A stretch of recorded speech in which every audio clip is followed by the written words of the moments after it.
The other day I was in the mood to watch an old movie, so I turned on Casablanca. And if you watch old movies, there's something that you notice that maybe you forgot about. There's always so much smoking, right?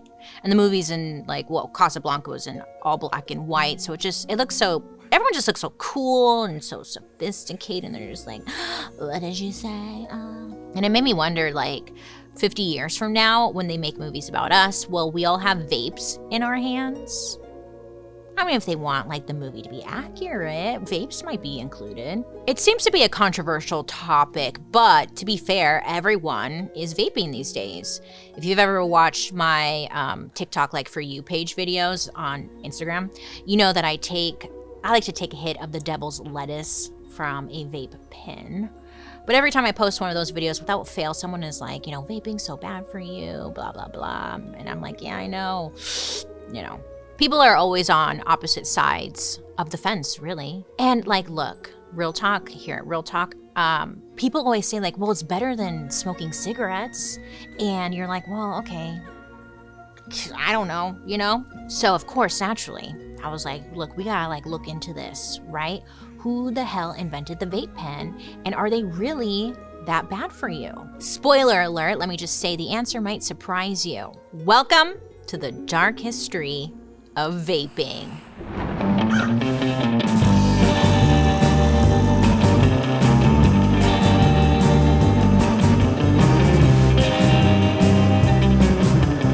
Hi friends, I hope you're having a wonderful day today. My name is Bailey Sarian, and I'd like to welcome you to my podcast, Dark History.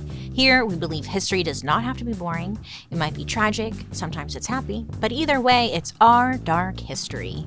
Before we get into it, don't forget to like and subscribe because I'm always here for you, posting new content. And let me know what you think in the comment section because I read them at the end. Did you know that? Okay, well now let's get into it. Before we get started, let's all get on the same page about what I mean when I say the word vape. There are a ton of different names, brands, and products that are associated with vaping. E-cigarettes, vaporizers, e-pipes, hookah pens, Juuls. Are Juuls still around? Vape, whatever. But essentially, they all do the same thing. They're all battery-powered devices that heat up a liquid, then turn it into vapor. And then you inhale. And it tastes good because they have a lot of good flavors. Over the last 10 years, it seems like these vape pens have just really come out of nowhere. It's suddenly your Aunt Barbara is sucking on a banana ice flavored puff bar. And you're like, let me hit that. Is it good? But the truth is, vape pens have been around in some form for almost 100 years. I know. I was like, I know nothing, And it all started with a man named Joseph Robinson. You see, in 1927, Joseph invented something called the mechanical butane ignition vaporizer. Rolls right off the tongue.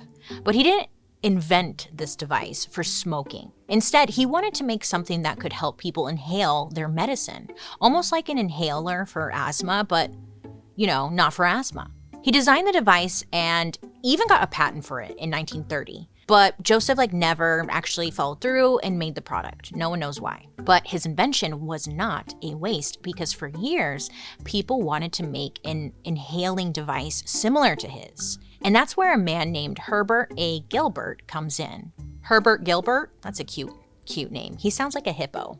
Herbert Gilbert. Aw. Well, in the 1960s, Herbert was living beautiful, peaceful life in Beaver Falls, Pennsylvania. Beaver Falls. It already sounds like there's white picket fence houses, green grass. It just sounds nice. Beaver Falls. Okay. Well, he was raising a family while working at his small business, a place called Gilbert Iron and Steel. And they were essentially scrap metal dealers. Now, just like every other man in the area, Herbert was a big time smoker. At one point he was said to be smoking 2 packs a day. Now, Herbert, he knew he had to quit, right? But quitting cold turkey, hell. So he got to thinking, what makes smoking so bad for your health? I'm sure we're like everything, right? Yeah, but he was thinking it. Now, Herbert wasn't in a lab, so he couldn't do fancy experiments. He basically lived in the woods in Pennsylvania. So one day he looked in his backyard and thought, quote, the problem, as I concluded, was that when you burned leaves and wood, even if you did it in your backyard, it yielded a result that no one wanted to take into their lungs, end quote. So Herbert got to figuring out how can you heat something up without making it toxic. So he goes to the kitchen and he opens up the fridge when he has another thought, saying, quote, "I happen to remember how tea is brewed. That solved the problem. Using logic, I had to find a way to replace burning tobacco and paper with heated, moist, flavored air." End quote. So this just gets his mind going. He's like, I have to figure out a way to trap hot, moist air into some kind of device I can suck on. So he looks around his scrap yard and he grabs some extra metal and he gets to work. And what he ends up inventing is a black metal tube with a silver tip. It was battery powered and able to make vapor out of heating a liquid. Herbert's invention is very similar to what we know today as like the vape pen. Now the difference is Herbert did not want there to be any type of addictive substance in it, like nicotine, but he did go on to invent vape juice that would go inside of this little contraption. And not just any random vape juice. He thought of all of his favorite things he liked to eat and drink, things like rum, cinnamon, mint, and he managed to create a vapor for each flavor. When he inhaled the pen, it was like drinking a Mai Tai. Not only would this help people quit smoking, he thought, but Herbert was also thinking maybe it could help people diet. I mean, a lot of people were smoking because it was being advertised as like, skip a meal, have a cigarette. So kind of like, okay, I can see the connection there. Herbert called this invention the Smokeless. And in 1963, he patented it. He packed his briefcase and started networking with people to get this invention off the ground. He knew that this had so much potential, so he was pitching this idea to chemical companies, pharmaceutical companies, tobacco companies, but for some reason, no one wanted to touch it. Now, Herbert was devastated. He knew that this device had so much potential. And here's what really sucked. Herbert was trying to make his smokeless device pop off during a time when most of America didn't consider smoking a serious issue. No one really knew that they were all going to be dying. He was just ahead of his time. It's like, why smoke that when I could just have my lucky strike? A year after his invention failed, the U.S. Surgeon General publicly released a report showing a direct connection between lung cancer and smoking. The public finally realized that they needed to at least try to quit smoking because, look, you're gonna die. There could be like some deadly consequences, okay? Herbert gave up hope after none of those companies or corporations took interest in the Smokeless, even after the report came out. So his patent expired and his invention kind of just fizzled out. Over a decade would go by before the vape pen returned to society, but this time it had to have something that a smoker would quit their cigarettes for. It needed to be something that would take the edge off quitting cold turkey and keep users coming back for more. Well, seasons are changing. I don't know about you, but I'm dry. I'm looking like Leatherface. I'm looking like beef jerky. I'm looking like dehydrated, thirsty. Ugh.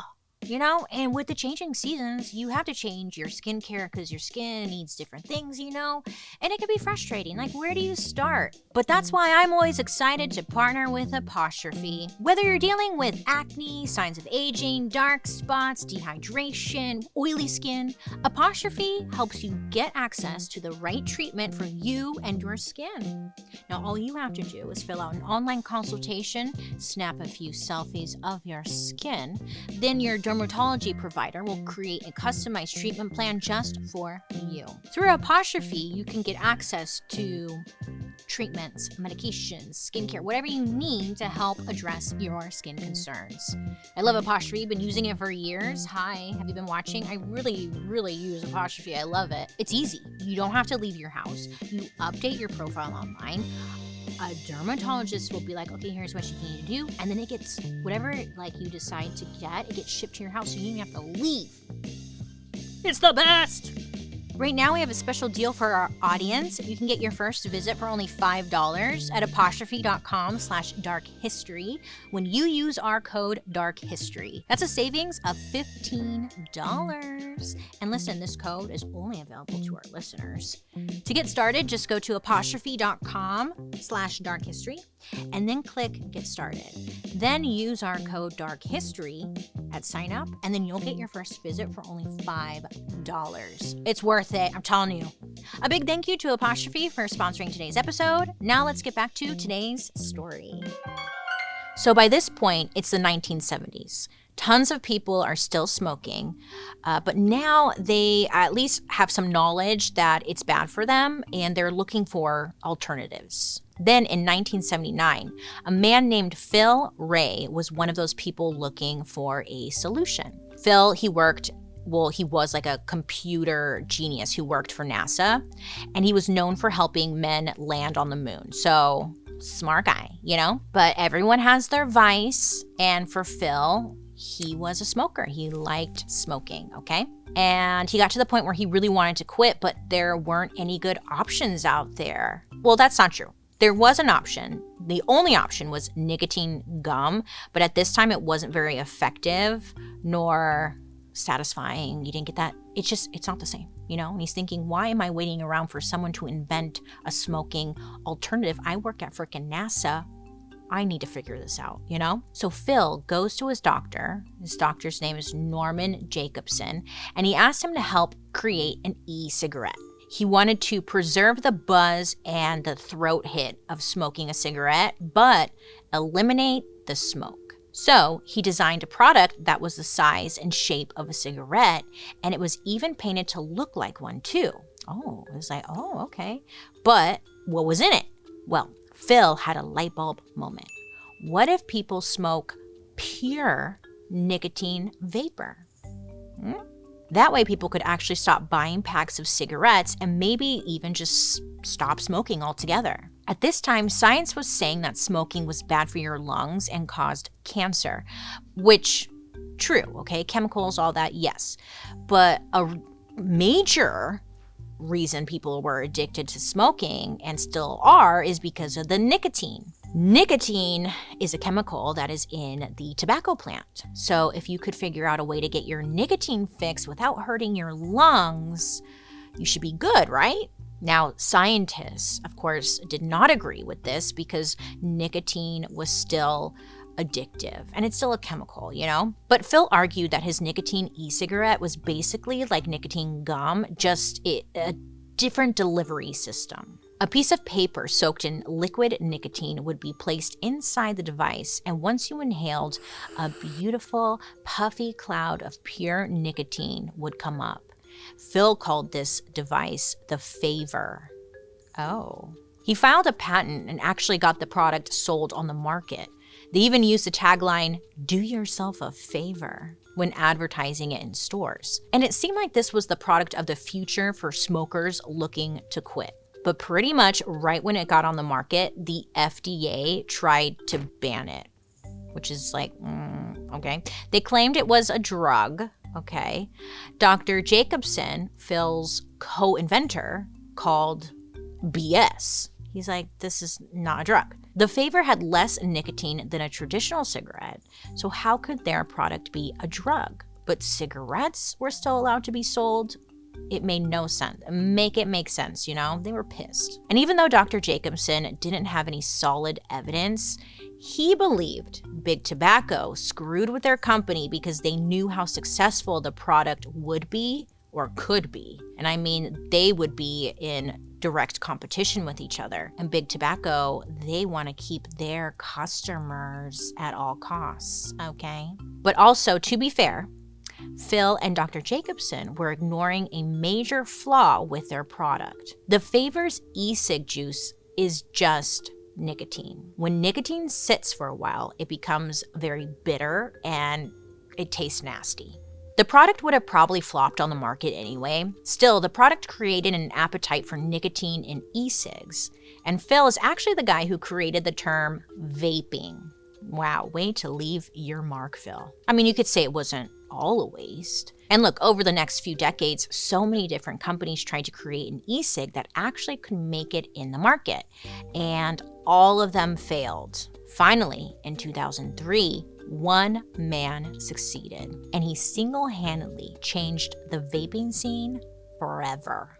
In the 90s, a man named Han Lick, love that, went to study traditional Chinese medicine at college. He was always supposed to go there. It was like a career chosen for him when he was younger. Han was born in China where there were more than 300 million smokers. So just like many people he knew, as soon as Han was an adult, he started smoking. He said that as soon as he woke up, cigarette in the mouth. He'd go to class, smoke in between, smoke at lunch, smoke on the way home, smoke. He'd usually go through 2 packs by the time he got home and smoke a third over dinner and drinks with his colleagues. Damn, didn't you feel like doo-doo? Okay, side note. I started smoking cigarettes when I was 18 because I wanted to be like Mary-Kate Olsen. Whatever, come for me, don't care. But I just thought she was so cool and I wanted to smoke and and then like, it's very addictive, you know, and whatever. I smoked so much. I was up to a pack a day at one point in my life, and I felt like garbage. So I don't know how you're up to 3. Oh, I don't smoke anymore. I vape. I'm sorry. Leave me alone. Shut up. When I first got into vaping, the only people who were doing it were like kind of, no offense, low-key, high. I was there though. Douchebags. Like all the douchebags, all the bros, they were vaping. It was like so embarrassing. It was like cringy. And I show up today and Paul looks exactly how these vape bros used to look. And maybe they still look this way. And I'm just out of touch now because I'm a little bit older. But Paul, you look like a vape bro. Vape life. Anywho, back on track, Bailey. Good times. So he's smoking a lot. At the time, smoking was, again, totally normal. And then one day, this all changed. Han's father, also heavy smoker. He got diagnosed with lung cancer and sadly passed away from it. For Han, this was like a really big wake-up call, and he finally decided that he wanted to stop. So he turned to nicotine patches, for help. And they were definitely helping, but, there's that oral fixation that you lose. You don't get that with a patch, okay? He still had that desire to smoke. It was better than nothing, but it's hard. One night, Han forgot to take off his nicotine patch before bed, and I guess he had some insane nightmares all night. He said that he woke up a different man. He realized why the patches just weren't cutting it anymore. With patches, you get a small, continuous dose of nicotine. With smoke, you get a sharp and quick high of nicotine, which for him, relaxed him. So Han decided to create a solution. He thought he could use his knowledge of Chinese medicine to help. He wanted to create a device that would mimic smoking without, again, the deadly smoke. In 2003, he invented his own version of an e-cigarette. He called it the Ruyan, which translates to like smoke. In his device, liquid was being turned into vapor through something called an ultrasonic atomizer. Sounds so fancy, I know. But I guess it's similar technology to ultrasonic cleaners people use to clean their jewelry in TikTok videos. I got one of those. Oh, they work so well. I don't know how they work, but they work. Okay, it's weird. But essentially, vibrations are used to shake the liquid so hard and fast that it turns into super tiny droplets, aka vapor. And this created a much smoother and better drag when it was inhaled. Maybe you've seen these devices. They look like cigarettes, and when you inhale them, there's a little light on the end and it looks kind of like a lit cigarette. Initially, the products were only sold in China as a way to help people quit smoking cigarettes. But by the mid-2000s, they made their way to the US. In the patent Han and his company filed, they said the device functioned as, quote, substitutes for quitting smoking and cigarette substitutes, end quote. Han's device sold really well in the US, so well that in 2013, Imperial Tobacco Group bought the product for $75 million. Good for him, huh? As for Han, he went back to smoking cigarettes. So, he still vapes, I guess. So now he's just addicted to two things. But hey, you go, Han. You tried, and that's all that matters. Since Han's invention arrived in the US, a ton of other companies decided to get in on the e-cig business. Since 2007, e-cig sales in the US have been rising more and more. According to a report from GAO, to this day, 90% of the e-cigs that we have in the US are imported from China. There's one vape pen that was started right here in the US of A. And many people believe this vape pen redefined the vape business forever. You know her. You heard of her. You love her. She's kind of gone now. Juul. Paul, just because you look like you work at a bank doesn't mean you know how to manage money. Managing your money can be difficult. Thanks to Rocket Money, my financial wellness goals are now within reach. Rocket Money is a personal finance app that helps find and cancel your unwanted subscriptions, monitors your spending, and helps lower your bills so you can grow your savings. You can see all of your subscriptions in one place so you know exactly what you're paying for and know exactly where your money is going. And if you want to cancel like a subscription or something, well, guess what? Rocket Money can help you do that. It's so easy. If you're looking to kickstart the new year with like a new budget, maybe just cleanse all of the stuff you're paying for. I am this close. If you can see me, I'm very, very close here. I'm about to cancel all of the subscriptions, every single one of them. That's where I'm at right now. I'm ready to start over. Well, if you're like me, you can easily create a personalized budget to help keep your spending on track, which is nice. They have this new feature called Goals, which automatically saves money for you, so you don't even have to think about it. It's like, hey, what's your goal? And you're like, this. And it'll be like, okay. With the Rocket Money app, you can input your bills so you can get an alert if there's an increase in price, if there is unusual spending, or if you're close to going over budget. Rocket Money has over 5 million users and has saved a total of $500 million in canceled subscriptions, saving members up to $740 a year when using all of the app's premium features. Cancel your unwanted subscriptions and reach your financial goals faster with Rocket Money. Go to rocketmoney.com/darkhistory today. That's rocketmoney.com/darkhistory. rocketmoney.com/darkhistory. In 2004, James Monsees and Adam Bowen were students at Stanford University. I guess, smokers. They were smokers. And while they were on a smoke break together, they were talking about how they were so sick of being addicted to cigarettes. You have to buy the packs, the lighter. You got to find a place to smoke.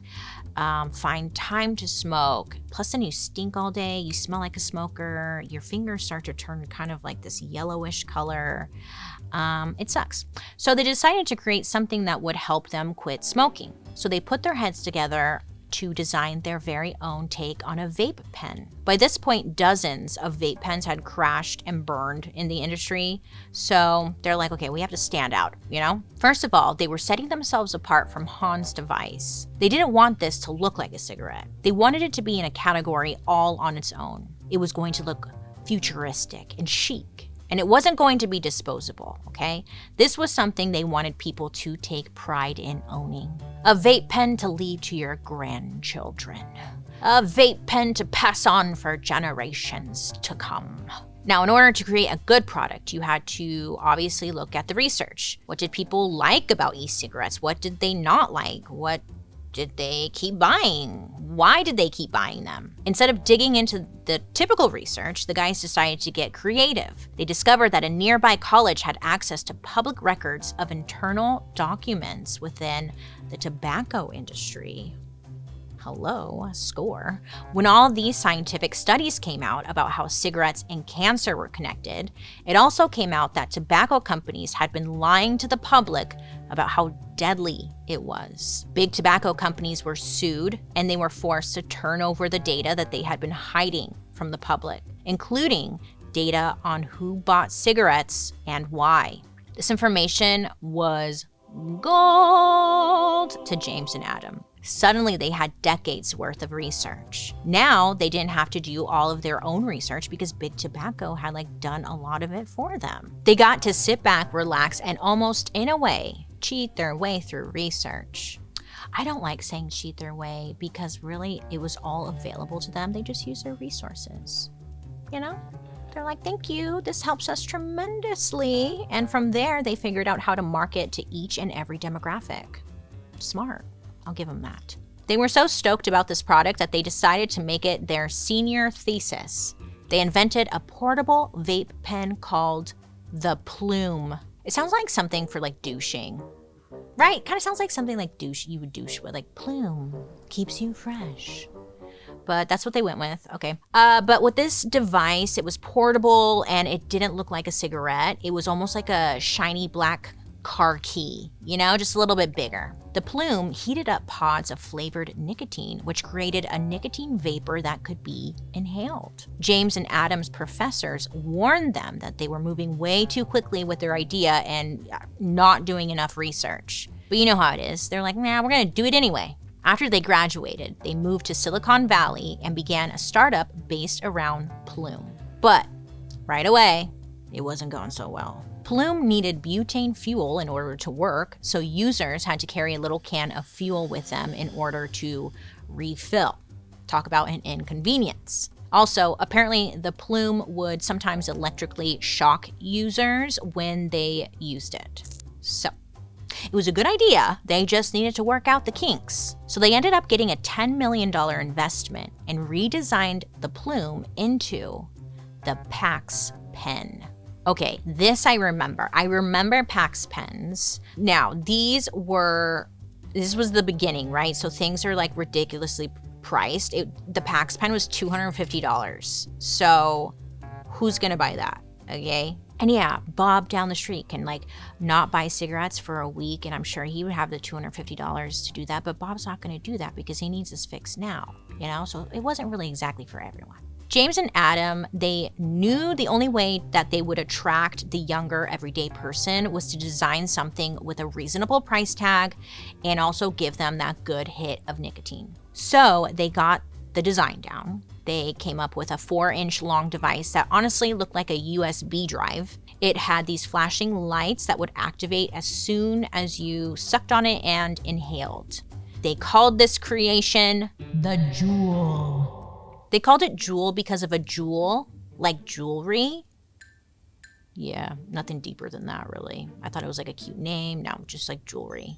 With the Juul, it's supposed to be, quote, discreet and aesthetically pleasing, making the user feel like they have a little piece of modern luxury. And they spelled it out that way just to stand out. The Juul was invented in 2015. They kicked off marketing for Juul right away to try and make vaping appealing and easier and an option. They went right after companies like Vice magazine, which mostly targeted young people. They took out a Times Square billboard. They sent free samples of Juul to people like Leonardo DiCaprio and Bella Hadid. And they did whatever they thought they should do to make the product cool and in the public eye, And it worked. By the end of 2017, Juul was the ¡1 vape pen in America. And by 2018, the company was valued at $15 billion. Insanity. Literally 3 years after it hit the market. That is insane. I loved my Juul though. I had a Juul, I loved it. There was a mango. I would just suck on it all day. It was so easy to use. It was small. I don't know. I liked them. I liked it a lot. Even though Juul was a preferred vape pen in America, they were starting to get called out for their questionable marketing.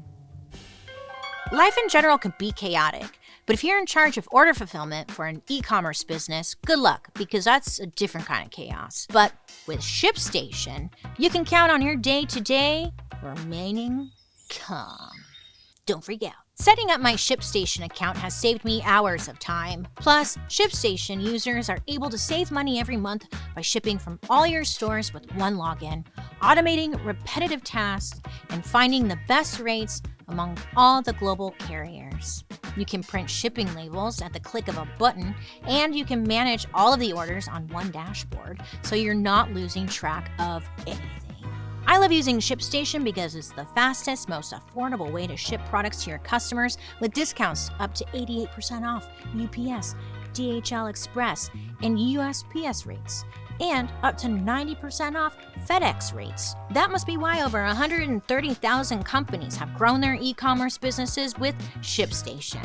And 98% of companies that stick with ShipStation for a year become customers for life. Calm the chaos of order fulfillment with the shipping software that delivers. Switch to ShipStation today. Go to ShipStation.com and use code DARKHISTORY to sign up for your free trial. That's ShipStation.com, code DARKHISTORY. Some experts believe that the company was actually trying to target children. I mean, they were sending free Juuls to celebrities so they'd be caught vaping in paparazzi photos. And we all know how young people are influenced by celebrities. I mean, look at me. I started smoking because of Mary-Kate Olsen. And I'm sorry, I don't want to put that pressure on her because at the end of the day, we all make our own choices. But I wanted to be like Mary-Kate so bad. So I was like, Parliament Lights, me too, girl. American Spirits, you know? So if you're seeing celebrities vaping these Juul pens, same thing. But Juul would remind website visitors that you had to be a legal adult in order to purchase their products, you know? Even if you were underage and couldn't legally buy a vape, you'd still be able to get Juul marketing emails. And even if you failed the age verification page on their website, you'd still get spammed with advertising. They'd be following you. Juul was even accused of advertising near schools, selling their products out in the open in stores, not behind the counter, and funneling free vapes to the new wave of celebrities, influencers. Where was mine? I didn't get one. Hello? So rude. I'm very upset about this. You know, but at the end of the day, this quote unquote bad press wasn't bad for Juul. We all know that if you tell people and teenagers that they can't have something, they're going to want to do it even more, especially if you try to ban it. I mean, there was this whole controversy over vape flavors being created just for kids. So there's flavors like cotton candy, bubblegum, mango, you name it, okay? I loved mango. People who were anti-vapers believed that these flavors were created specifically for children. Do you guys remember when they banned those mint Juul pods? Now, the reason was that they believed, they being whoever's in charge around here, that certain Juul flavors would stop young people from smoking. In my personal opinion, banning mint isn't going to stop young people. Because young people want bubblegum. They want fucking mango. They want fucking cake. They want, mint. Mint gave me a stomach ache. I didn't really care. I was like, go ahead, ban mint. But it doesn't take a genius to know that there's more than one company making a flavor that you like. It just seems like this was all for show. There was a study done in 2021 by Dr. Abigail S. Friedman, which showed that teenagers in San Francisco specifically, they actually started smoking cigarettes more after they started banning vape flavors. So, people are addicted and they're going to get their fix where they're going to get their fix, you know what I'm saying? But then in 2019, the North Carolina Attorney General sued Juul for designing, marketing, and selling its e-cigarettes to young people. And surprisingly, they won. Juul was forced to pay $40 million into programs that would help prevent addiction to e-cigarettes. They also had to agree to stop advertising near schools. Plus, Juul was given the strict order to stop, quote unquote, misrepresenting the danger of nicotine in its products. In 2022, the FDA banned the sale of Juuls in the United States. Then in 2024, they partially reversed the decision, letting them sell Juuls while they were under review by the FDA. So it was like, Make up your freaking mind. And look, to be clear, it's not just Juul that they were doing all of this to. They were just the ones who were being made an example of. Dozens of vape companies took advantage of young people wanting to try vaping by advertising on social media. There were ads on Facebook, Instagram, YouTube, Twitter, X, whatever, Pinterest, I don't know, vape, everywhere. Everywhere you go, vape. And the kids and teens who didn't have social media, Juul bought ads on Nickelodeon, Cartoon Network, and teen magazines, which is so weird, right? And it worked, because it's still smoking. I don't know. From 2014 to 2016, a poll was done that showed 78% of American middle school and high school students confirmed that they had seen at least one ad for vaping. And surprisingly, 63% of adolescents don't know that Juul specifically contained nicotine. And to be honest, we don't really think of nicotine as being that serious. It's kind of like caffeine, you know? Because of how new it is, this is my assumption, is that's the reason why you never really hear about like long-term health risks for adults when it comes to vaping. Yeah, I mean, it's always about the kids, which I get, but I'm wondering if you're an adult, you know, is vaping really that bad for you? You know, I don't know. Well, the answer always goes back to two things: nicotine and additives. And vape pens are always compared to cigarettes, so I wanted to do a quick comparison. According to the American Lung Association, there are around 600 ingredients in one cigarette. And when burned, the cigarettes create more than 7,000 chemicals. At least 69 of those chemicals are known to cause cancer. Okay, so we can all agree, not great. Now, it's a little more complicated to study vape pens since, one, there are so many companies, and the FDA rules for vape pen manufacturers are hazy, confusing, and a little blurred. There was a study done in 2021 by a team of researchers at Johns Hopkins that found over 2,000 chemicals in popular vape brands. Most of those chemicals hadn't been reported by the manufacturer. Some people would have no idea that they were vaping these chemicals. I thought it was just water and vapor. Like, I don't even know. I just thought nicotine and like smoke. Like, you know, I don't know. No one knows. In 2014, there was a study published in a scientific journal called European Addiction Research, which showed that using e-cigarettes is around 95% less harmful than regular cigarettes. I'll make sure to link these studies down below if you're more curious. But to be fair, I'm just saying this in my own opinion, that study was done in 2014. Vapes have progressed a lot, and there are so many out there. I mean, who knows what are in these vapes? The only thing that we really have solid evidence on is the nicotine. I learned that nicotine is not great. I know, you're probably thinking I'm dumb, but I didn't realize that nicotine actually can lead to cognitive deficits, meaning this is good, like it affects your ability to learn and it affects your memory. Oh yeah. Now, this is especially true if you're a young person whose brain is still developing, which probably makes sense because my memory is so bad and I've been vaping on and off for so long. I've been vaping for so long. Is that why my memory sucks? I don't know. You know what they say, everything in moderation, right? Most vape pens contain the same amount of nicotine as 20 cigarettes or one standard pack of cigarettes. Oh shit. So we're just getting hit with that. Our brain is probably like, what the fuck is going on, bro? So if you limit yourself to just a few puffs, it's still better than blowing through a bunch of cigarettes, I guess. The problem is, it's so easy to quickly grab a hit of a vape. Many people are inhaling as much as 200 times a day. And that's when things can, take a deadly turn. This episode is crazy, right? I mean, who knew vaping had such an intense history? I mean, Paul over here got a little too inspired by the episode, and he ended up injuring himself. Do you want to tell them how, Paul? Oh, no, Paul? No? Okay, well, long story short, Paul was ripping so many fat clouds that he sprained his wrist. Now, Paul, I highly suggest you see a doctor. I mean, you might not even be able to vape again.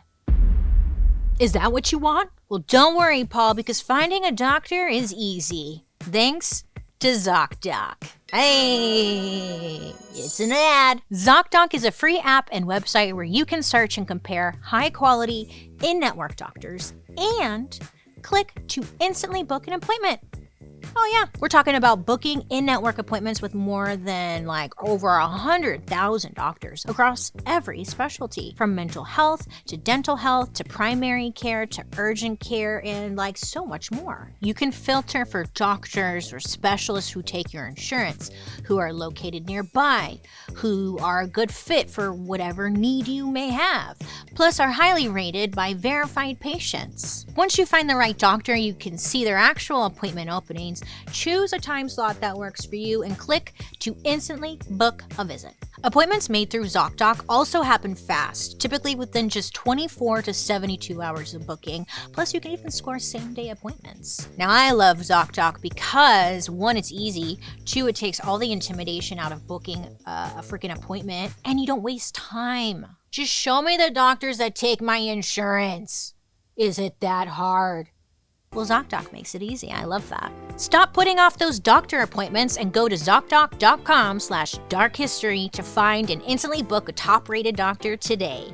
That's Zocdoc, ZocDoc.com/darkhistory. Zocdoc.com/darkhistory. In 2021, a 29-year-old woman from Ohio named Jordan Brielle decided she wanted to quit smoking cigarettes. She'd been smoking pretty heavily since she was a teenager, and she was ready to quit. So she decided to give vaping a try. I mean, it seemed to be working for so many other people, right? Great. So she picks one up, loves it. The flavors, the convenience, and not long after she started vaping, Jordan said that she became totally addicted. It was one addiction to another, She said that she was spending around $500 a week to keep up with her vape habit. She was constantly hitting the vape pen. She said she would sleep with her pen, wake up, hit that shit, go back to bed, and she would take a shower, hit it in the shower. She wasn't taking breaks, okay? In 2023, about 2 years after she started vaping, Jordan said that she started to feel a little off. She felt like she had this heaviness in her chest. She went to the hospital several times thinking maybe she had an infection or bronchitis. She also started to develop a horrible cough, and she had little to no voice. Her body was swelling up from her ankles to her kneecaps, and she could barely walk. Her skin was turning gray. She was feeling confused. The doctors couldn't figure out what was wrong with her and just would send her home. Everything came to a head in May of 2023 when Jordan's partner found her unresponsive in bed. She had black liquid goo pouring out of her nose and mouth. I guess at this time she was gasping and she couldn't catch her breath. She was still alive. Her partner called 911 and she was rushed to the hospital. Once she got there, the staff scanned Jordan's lungs and found that they were badly damaged. Doctors had to pump 2 liters of fluid out of Jordan's lungs. 2 liters? That's a big bottle of Coke, I guess the liquid that they had got out of her was the vape juice. Because when you think about it, if you vape, because I know you do, I know a lot of people vape, it's the juice was in her. I know.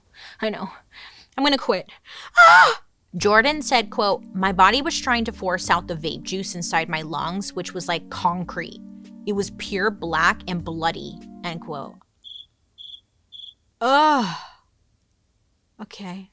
Jordan had to be placed in an 11-day-long medically induced coma, but thankfully she survived. Jordan has permanent lung damage as a result of all of this, and she also suffered a minor brain injury due to lack of oxygen. Oh my God. She said, quote, "They told me if I'd waited any longer, I wouldn't have been here. I haven't touched a vape since," end quote. Good for you. That must have been real scary. Even though cases like Jordan's are rare, she isn't the only person we know of to be hospitalized because of her vaping habit. And a lot of people weren't as lucky as her. Around the time Jordan got sick, other strange illnesses started to take over the media. And maybe you saw this. A condition called EVALI, which is a lung injury that's associated with e-cigarettes or vaping. This name, EVALI, was created because there was a surprising rise in vape-related hospitalizations. EVALI. What a name. It kind of reminds me of, do you guys play Animal Crossing? It sounds like an Animal Crossing island. I'm going to EVALI. Send me your island codes. I'll come visit. Okay. I love Animal Crossing. Okay, so EVALI, bad.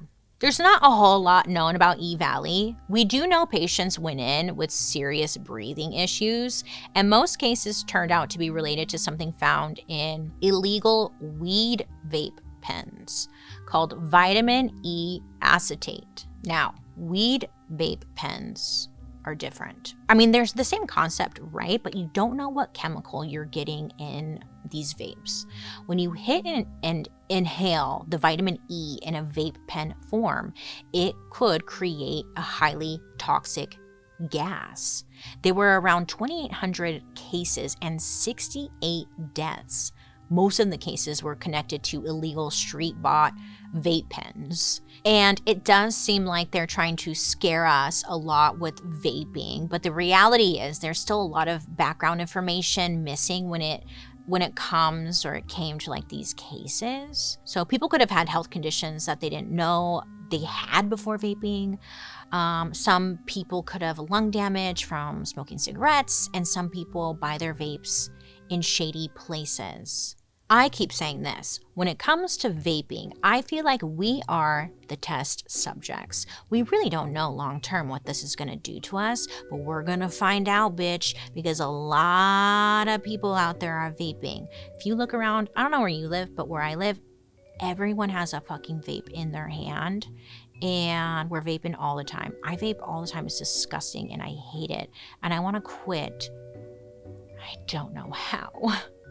And it's like I'm so good in my life personally. Like, I don't drink, I don't do drugs, I'm not promiscuous. Not that there's anything, I would love to be, but like I don't do anything wild. Like vaping, I feel like is my one vice, and that's what I'm like, well, we all have that one thing. Like that's always my excuse, but shit, I would love to quit, you know, because we really don't know where this is gonna go. So good luck to us is what I'm getting at. What's crazy to me is that all the vapes we talked about today have something in common. They followed the same design Herbert patented in 1963. We could say poor Herbert because he never saw like any money or any profit from that. But if it wasn't for Herbert, I mean, we probably wouldn't be here. So pros and cons, I don't know. Herbert wasn't bitter about it or anything though. In an interview, he said he was proud that he is at all associated with an invention that he believes helps people quit smoking. He said, quote, "The only substantial thing I received was the satisfaction of saving millions of lives," end quote. Aw, see, that's so nice. And again, if you think about it, vaping really only took off in the last decade, so stay tuned. I don't know, we might just be dropping like flies. Everyone always wants to fight with me in like the comment section. There was another dark history we did where we mentioned popcorn lung, and the vape community came after me so hard, and I'm like, shut up.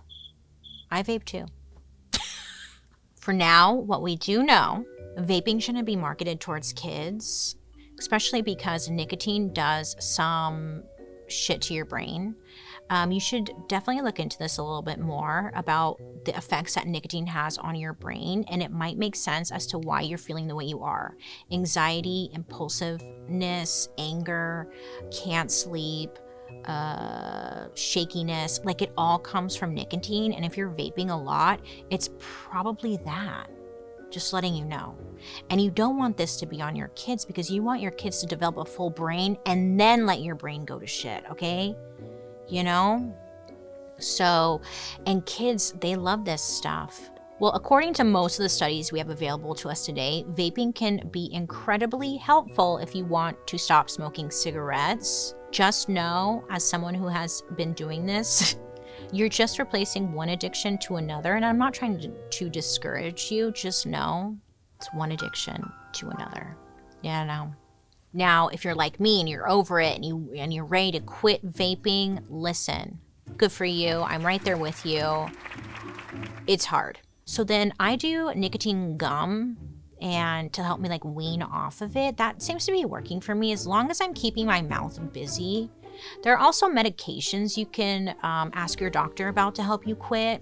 There's also a phone number you can call, 1-800-QUIT-NOW or 1-877-44-YOU-QUIT.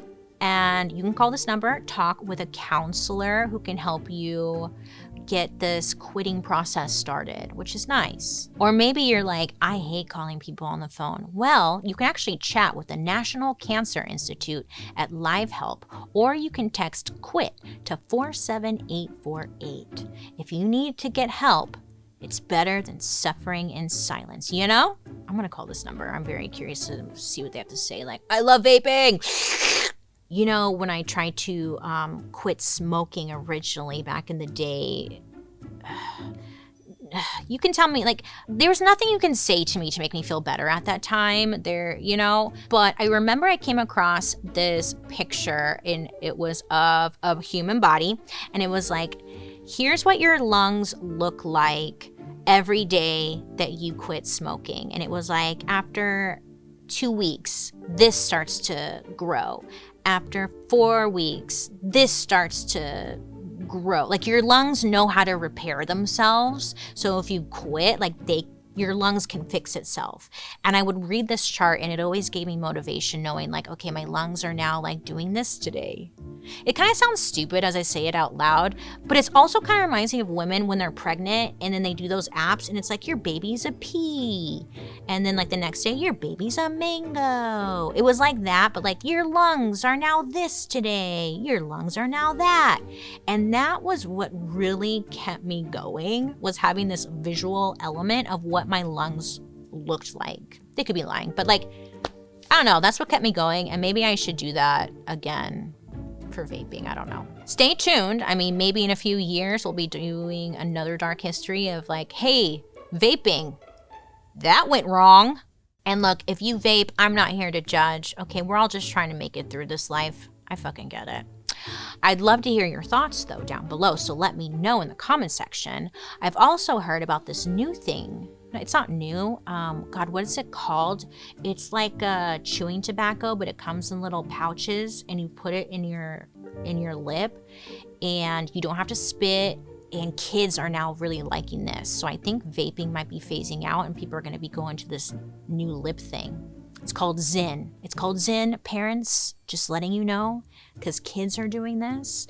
They come in like a little, like it could be mints, who knows? You open it up, you put one of those in, you don't even know it's there. They don't have to spit. There's none of that nasty tobacco to it.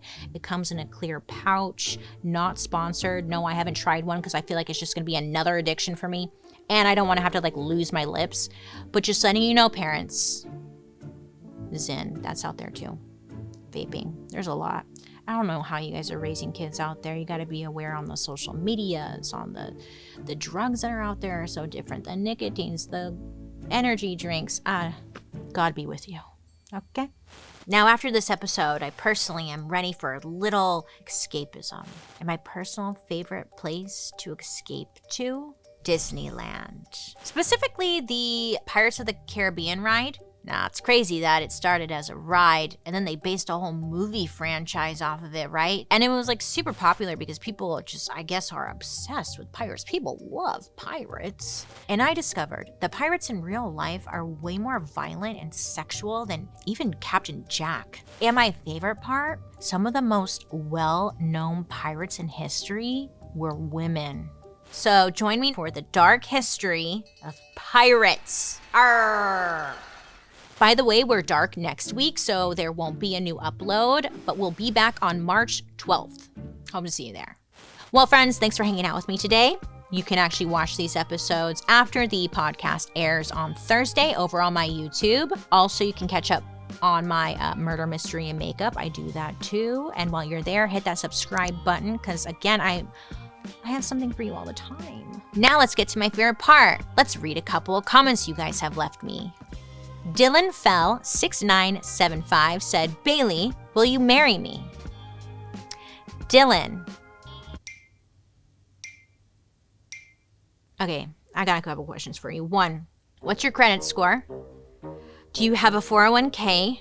Do you have a savings? Do you have a career? Where do you live?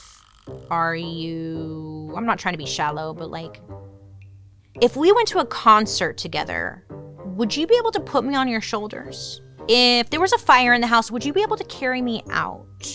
How's your dental hygiene?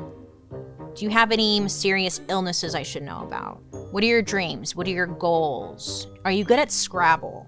How do you sleep at night? Do you snore? Are you a bed hog? Do you like animals?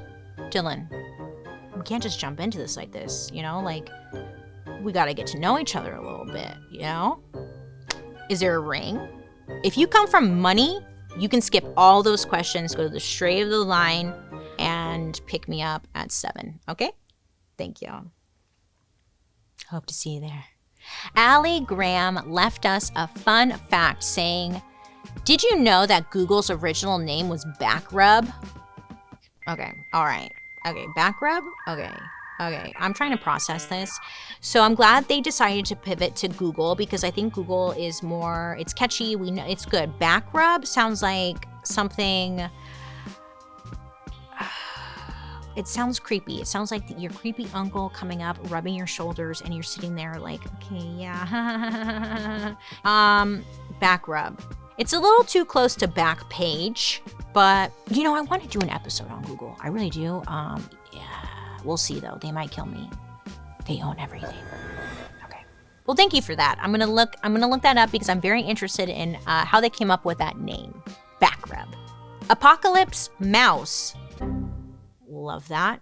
473 left us an episode suggestion. Squirrel cage jails. Squirrel cage jails. Okay. Apocalypse Mouse, you are onto something. Just found out a squirrel cage jail is a jail cell that would rotate in a circle constantly so prisoners couldn't talk to each other. Wow, that's really interesting. I am intrigued. Squirrel cage jail. I was over here thinking, have you ever heard of a blue squirrel?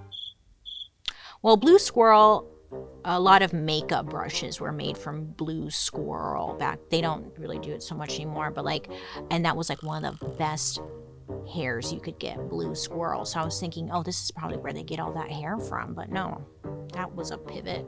Okay. Well, thank you guys so much for watching and hanging out with me and always recommending episode suggestions. I love it so much. Make sure to leave a comment and maybe I will read yours. Wouldn't that be fun? Okay. And hey, if you don't know, Dark History is an Audio Boom original.